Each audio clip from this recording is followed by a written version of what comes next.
Hello guys, how you doing? This is I'm going to do a little bit of a quick video. If you're seeing double and you can remember, I videoed this a long time ago.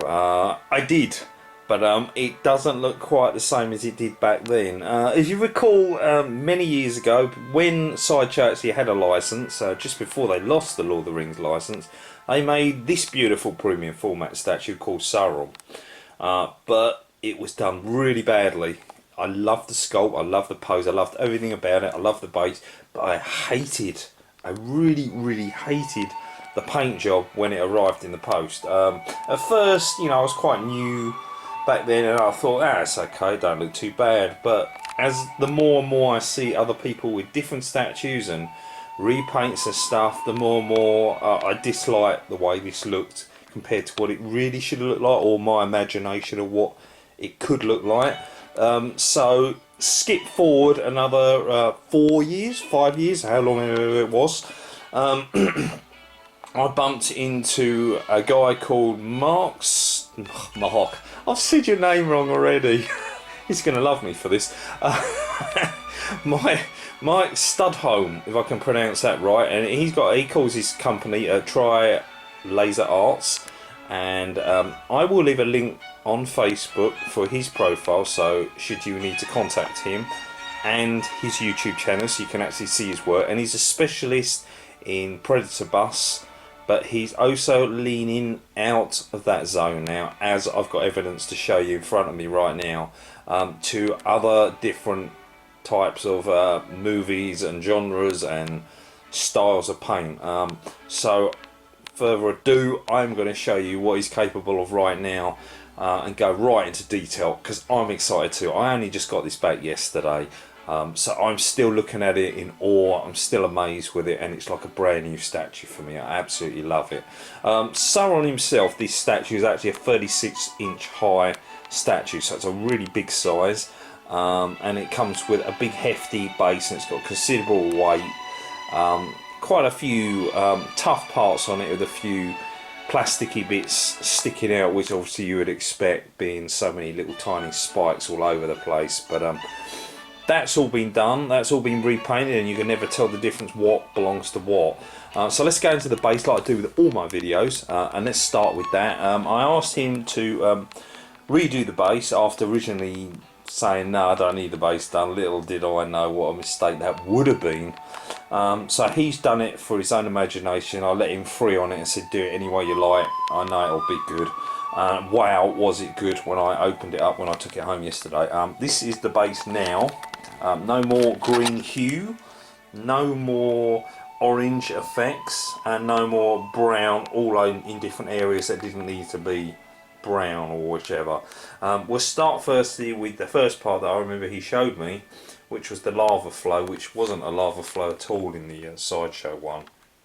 So if you zoom in closely, you can see the way it's done on here. It's done really nicely. It's not just like one colour like I expected him to do. I said just paint it an orangey red colour, but he actually put the sort of the burnt rock work look to it as well, so it actually looks a lot more detailed and hotter to the touch. Really stunning work. And he's also made it overflow down the side of the base, which you haven't got if you pan left and right, which is just normal rock, so it's flowing down like you would do consider a waterfall effect. After that, the bit that blew me and the bit that I noticed straight away was these bones. Wow, look at this, look, the detail on the bone. I mean, not only is the colour of the bone perfect, but his airbrush shading around the eyes, around the cuts, damage to the actual skull itself is actually exceptional. Really well done. Obviously the 3 skulls that were on this base. Here's another one that's still got a Gondorian helmet on it, and obviously he's done the same thing with that one, and the spine, and you've got another rib cage, and this guy here, poor guy, he's lost teeth as well.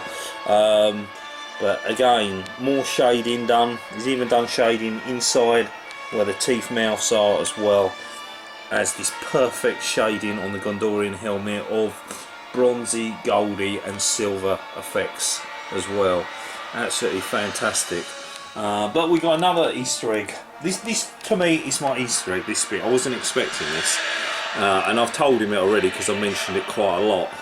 Which is the Gondorian shield to the left, which is basically an invisible part of the base to me. I've forgotten all about it because it was all covered in the same colour and you wouldn't even really notice it there. But he's completely brought it to life by giving it a wooden brown effect.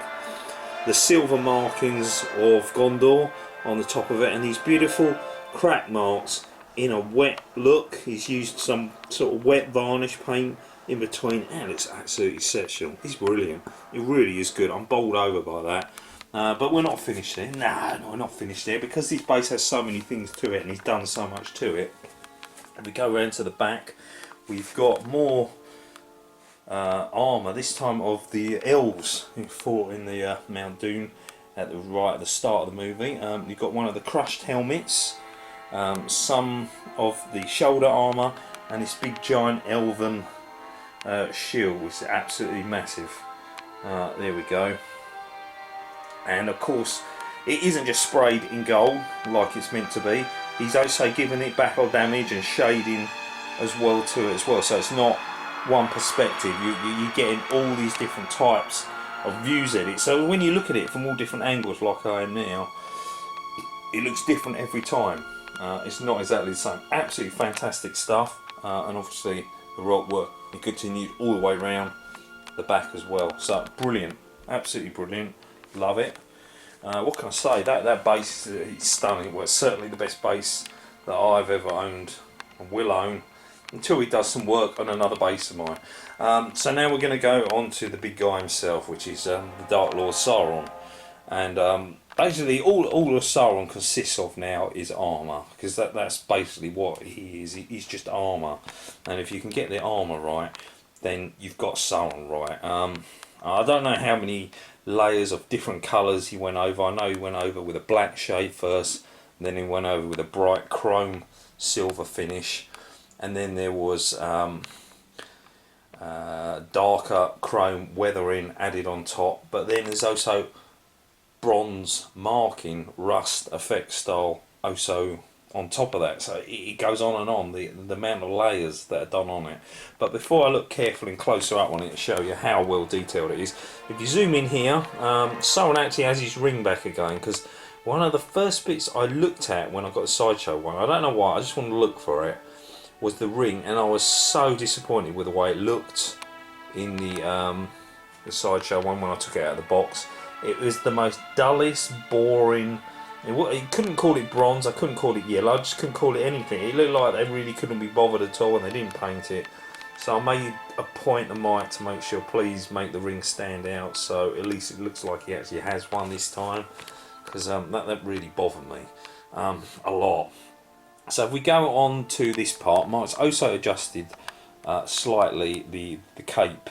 This was covered a lot more, it was covering over the front, so you only got slight part of the chest there, and all of this here was all covered up, and it was a really bad paint job, so I was glad it was covered up. But now he's sort of pinned it back, so it's actually got more of the chest view on show, so you can actually see the detail. Because it's painted so well, it's nice to actually have this more on show, and as you can see with all the intertwining vines and leaves, that he's weathered it inside to give it that darker look, to sort of make all the vine detail pop, which is basically what his armour is. The whole way through it, there's details of vines all the way through him, so to make it get noticed, it needs the blacker markings inside it, and that's exactly what he's done.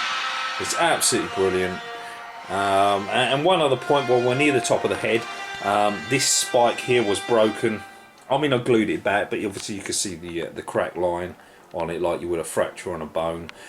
We sanded it, so there's no definition of where it was, and then of course it was painted over too. So if you could tell me where the cut is now on it, I'll be surprised, because I can't see where it originally was anymore. And that was the first bit of work he actually done when he sent me a picture. He said, look what I've just fixed. Brilliant. And it weren't the only one. This did have its own battle damage through me too. I did accidentally break the tip on one of these, which again, it's back to normal and you couldn't tell. and one of these edge pieces here too, all by accident, all by moving. And I'm sure I'm not the only one. I've heard a few other people that have also suffered the same sort of fate because it's so delicate. Right, getting near the end now. One bit that I noticed that looked so much nicer now is the chainmail down there, because it's darker underneath, but on the light on the outside where the actual rings of the chainmail are, he's made them beautiful bright silver, so it really does look like chainmail. It looks fantastic. It's done really well. So from a distance, you actually think you've got real chainmail there now. Brilliantly done. He didn't tell me you'd done all of that, but again, as I've been looking at it, I've been noticing more and more things, because it's like a giant Easter egg. If you're not aware of everything and you start looking around, you start noticing things that that weren't there before, or they were different. For instance, the joints where the arms were, obviously they were black before, but now he's gave them this lovely sort of shiny leathery look on them, which looks a lot better. Again, didn't notice, he never mentioned it to me, but I can spot it because obviously I had a good look at the whole thing for many years. Such was my disappointment, but now so much better. Obviously going up against the light, you can see from this angle better the chrome effect, so we haven't lost the chrome effect and the metal look to it as well. It's still there amongst all the bronze and the armour, the chrome, the weather look, the punching of due battle. And again, the back was really badly done on the Sideshow one, and this time it's all back. Everything is not all back, it's all appeared, should I say, because it was really lazy. They didn't do anything to the back really, apart from spray it with a silver gun, and literally that was it.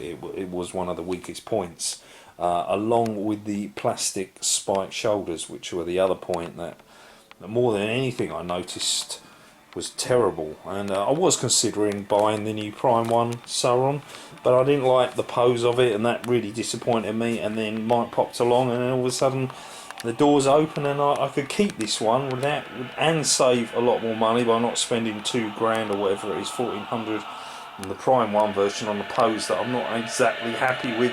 Neither was I the base. Obviously done the mace as well, that's all done and redone. Beautiful silver, lovely look to it.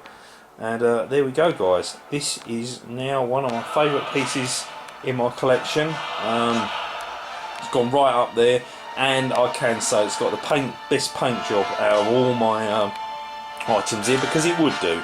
It's not factory made, it's not on a conveyor belt with people rushing things through in a matter of minutes. It's taken time to actually do it by one individual artist.